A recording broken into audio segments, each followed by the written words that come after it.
હે મારા યુટ્યુબના વાલા મિત્રો, સવારના જય શ્રી કૃષ્ણ.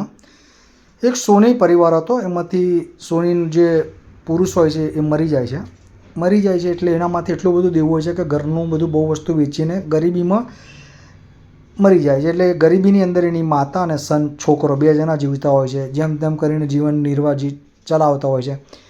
એટલી બધી તકલીફ હોય છે તો એની માં એના છોકરાને કહે છે, બેટા જા આપણા કાકાની દુકાને જઈને, સોની કાકા જે છે એની દુકાને જઈને આ નીલમનો હાર વેચી આવો.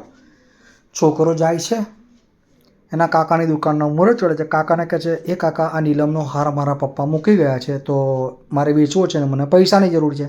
એના કાકા હાર જુએ છે અને કહે છે, બેટા અત્યારે માર્કેટ બહુ જ મંદું છે, એક કામ કર તું હાર ઘરે મૂકી આવ અને આ પૈસા લઈ જા અને કાલથી તું મારી દુકાને કામ કરવાનું ચાલુ કરી દે તો જેથી કરીને તને પૈસાની તકલીફ ના પડે. છોકરો કહે ઓકે કાકા.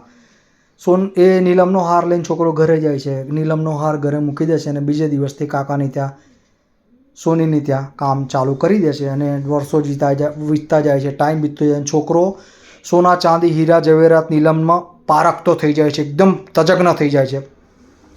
સમય જતાં જતાં છોકરો એટલો બધો હોશિયાર થાય છે, બહુ બધી પ્રોપર્ટી મિલકત વસાવી દે છે, એ બી બહુ આગળ આવી જાય છે પૈસા ટકે.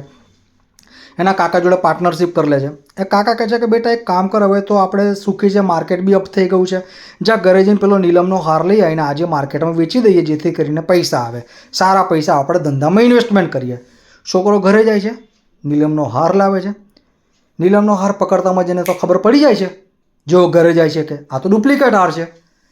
ઘરે આવે છે, કાકાને કહે છે, કાકા હાર ડુપ્લિકેટ હતો તમે એવું કેમ કીધું, ઘરે જઈને મૂકી આવો, સમય આવશે તારે રૂપિયા આવશે તારે વેચીશું. તો કે બેટા તે વખતે હું તને કીધું હોત ને કે હાર નકલી છે તો તને એવું થશે કે દુઃખના સમયે મારા કાકાએ પણ મારો સાથ છોડી દીધો. વાર્તા અહીંયા મારી પૂરી થઈ જાય છે.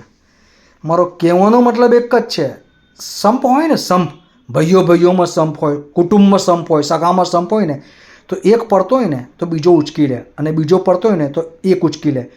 સંપમાં બહુ મોટી એકતા છે અને ભાઈઓનો સંપ હોય ને તો શરત મારીને કહું છું, મારી યુટ્યુબ ચેનલમાં તમે કહો એ રીતે માફી માગવાની.